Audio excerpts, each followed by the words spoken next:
वार शुक्रवार, वेळ रात्रीची साधारण 10:30-11 वाजले असतील. ठिकाण दुधगंगा वेदगंगा सहकारी अर्थात बिद्री सहकारी साखर कारखाना. शुक्रवार दिनांक 22 रोजी रात्री बिद्रीच्या इथेनॉल प्रकल्पावर थेट पुण्याहून राज्य उत्पादन शुल्क विभागाच्या अधिकाऱ्यांचं पथक येऊन धडकलं. अचानक छापा पडला की काय अशी परिस्थिती निर्माण झाली. या कानाची त्या कानाला खबरही न लागता आलेल्या पथकाने कार्यालयाचा ताबा घेत कसून तपासणी सुरू केली. रात्रभर कसून तपासणी केली आणि सकाळी या पथकातील अधिकारी निघून गेले. स्पेशियस, लक्झुरियस, सगळं मिळेल अगदी मनासारखं. बटो बिल्डर्स यांचा नवीन गृहप्रकल्प गृहलक्ष्मी रचना. नमस्कार, मी कृष्णा लाड आणि आजच्या व्हिडिओतून जाणून घेऊया बिद्री डिस्टिलरीवरील कारवाई मागचं खरं काय आणि खोटं काय.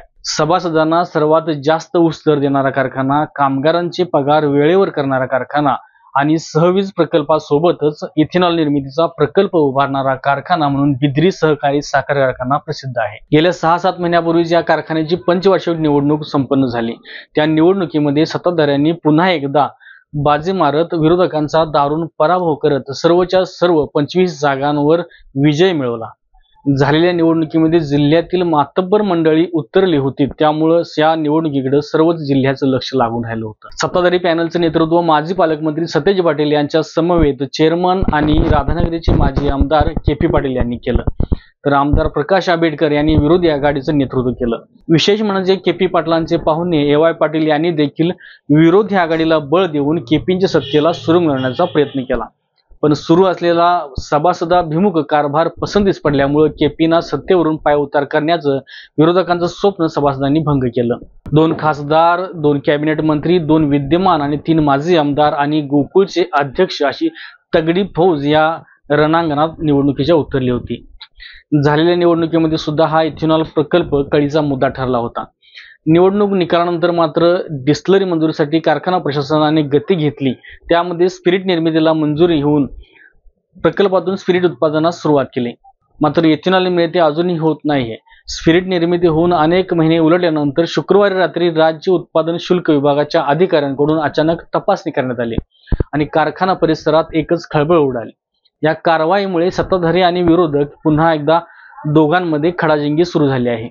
विरोधकांकडून सत्तेचा गैरवापर होतोय असं सत्ताधारी समर्थकांकडून सांगण्यात येते, तर जर एखाद्या प्रकल्पातून सभासदांचा फायदाच होत असेल तर अशा प्रकल्पांना विरोध करण्याचं कारणच नाही असा सवाल करून विरोधकांकडून हा आरोप खोडला जातोय.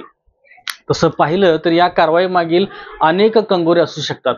के.पी. पाटील लोकसभेच्या निवडणुकीत महायुतीसोबत होते, पण येणाऱ्या विधानसभेसाठी मात्र महाविकास आघाडीच्या तंबूत जात आहेत अशी उठलेली बातमी या कारवाईला कारणीभूत असेल का? परवा शक्तीपीठ महामार्गाच्या विरोधी आंदोलनात सक्रिय सहभाग घेऊन के.पींनी आंबेडकरांवर केलेली टीका कारणीभूत असेल का? की कोल्हापूरचे नवनिर्वाचित खासदार शाहू महाराज यांच्या भुदरगड तालुक्यातील आभार दौऱ्याच्या निमित्ताने के.पी. पाटलांनी त्यांची घाई गडबडीने केलेले स्वागत असेल का? की या स्वागतामुळेच एक्साईजच्या अधिकाऱ्यांचं आगमन झालं असेल का अशी शंका या ठिकाणी उपस्थित केली जात आहे. कारण काही असोत, पण या कारवाईमुळे जिल्ह्यातील राजकीय वातावरण मात्र ढवळून निघाले. विशेष म्हणजे महायुती सरकारमधील कोल्हापूरचे पालकमंत्री नामदार हसन मुश्रीफ यांनी देखील झालेली कारवाई चुकीची आहे असं सांगून सरकारला घरचा आहेर दिला आहे. सुमारे 65,000 शेतकऱ्यांच्या मालकीच्या कारखान्यावर धाड टाकण्यापेक्षा राजकीय सुडबुद्धीतून टाकायची असेल धाड तर के.पी. पाटलांच्या घरावरच टाकायला हवी होती असा घणाघात त्यांनी केलाय.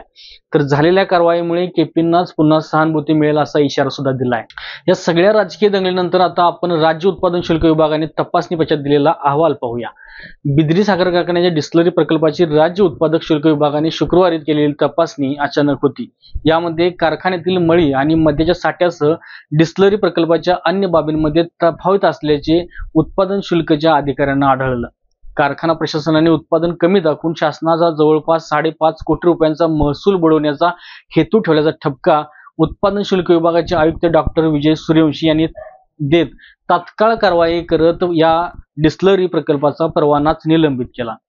विविध कारण दाखवून परवाना निलंबित केला असला तरी देखील पुन्हा एकदा नव्या वादाला तोंड फुटणार आहे. कारण तपासणी होऊन अहवाल येण्याच्या प्रक्रियेला बराच अवधी लागतो.